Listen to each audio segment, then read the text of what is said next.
Hello and welcome to the Business Today show. I'm your host Udayan Mukherjee and I have a very special guest for you today. While it's true that we have been showcasing some truly outstanding people from the world of business on this show, and it is also true that we do have Indian business leaders sitting on top of giant global corporations like Microsoft and Google today, the true trailblazer in this respect was the lady who took over at PepsiCo 15 years ago, when it was almost unheard of to think that a woman of Indian origin could lead a global corporation of that size. And now she's penned down her thoughts about her life and her career in a wonderful book called My Life in Full, which I've read over the last few days and which releases today. It's a thought-provoking, gripping, moving, and ultimately inspiring book, which I'm sure all of you will go on to read. So it gives me great pleasure to welcome Indra Nooyi to this show today. Ms. Nooyi, it's an absolute pleasure to have you on the show, and my compliments on this wonderful book that you've written. Thank you, Udayan, and thank you for having me on your show. It's a pleasure to talk with you. Thank you. But I want to start with a story that you put down in the introduction, which is when you meet Manmohan Singh and Barack Obama in the United States, and both of them say that, hey, she's one of us, and you're quite amused by the fact that two business leaders, the tallest in the world, are laying some claim on you. But if I can ask you, whose claim did you get more chuffed about? Was it Mr. Singh or was it Mr. Obama? I must say the claim that both of them made on me made me feel overwhelmed. Actually, I puffed up with pride a little bit that the world's oldest democracy and the world's largest democracy were both claiming me as one of their own. And it came to my mind at that point that I was really a wonderful product of two fantastic cultures.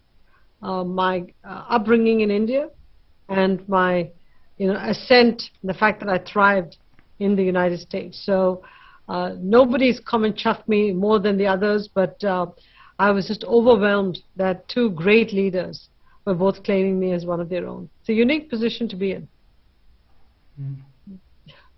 Of course it is. It's a great honor. And but just staying with the question, you left India when you were about 22, 23. You've lived most of your life after that in the US. How much of Indianness do you retain? I mean, are parts of you intrinsically Indian? I mean, your habits, mannerisms, choice of foods, anything that you can share with us? Well, they say that your early years are the most formative years.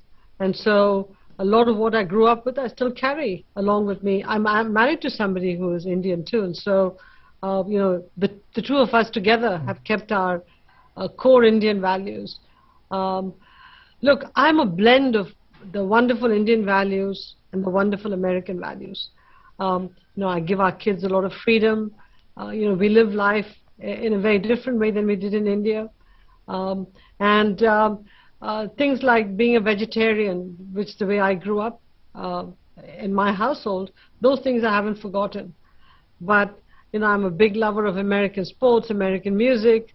I love what this country stands for. And so I am the best blend of everything wonderful about India and everything that's just spectacular about the country that I've chosen to live in and become a citizen of. As I started off by saying, when you took over at PepsiCo, it was almost unheard of. I mean, it happened really once in many years that a woman would take over at the helm of a corporation of that size, leave alone a woman who had Asian roots. But even today, 15 years down the line, we just have about 30 odd of the S&P 500 corporations being led by women. Are you happy at the pace at which this rebalancing is happening between men and women in the workplace, or do you think it should have happened by now at a far faster clip? Well, you can look at the cup as half full or half empty. I'm going to look at it first as half full and say that in '94, when I entered PepsiCo, there were 0 women CEOs. In 2006, when I took over as head of PepsiCo, there were about 6 or 7 women CEOs. By the time I retired in 2018, and 2019, there were 41 women CEOs. So almost 9% of Fortune 500 companies are being run by women CEOs now. Now, again, you've got to understand, versus where we started, this is tremendous progress. Versus where we could be, there's a long ways to go. But remember, to build a CEO takes years. I mean, there's a great Chinese proverb which says, the best time to plant a tree is 20 years ago, the second best time is today. So many of us were products of trees that were planted 20 years ago. Along the way, more trees had to be planted, and we need to plant more trees to make more women CEOs going forward. So things have to change. I mean, the environment in companies have to change so that women don't feel any sort of unconscious bias. They don't feel like they're being discriminated when it comes to pay. And I think as women enter the workforce in large numbers in jobs that could take them to be CEOs, we've got to provide them the support to be able to juggle their work with their families, if they choose to have families.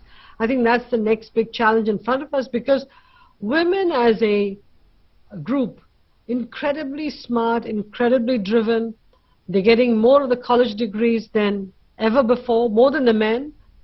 Most of the top grades are going to women. They're being overrepresented in STEM, engineering. So the future is very bright for women when it comes to education.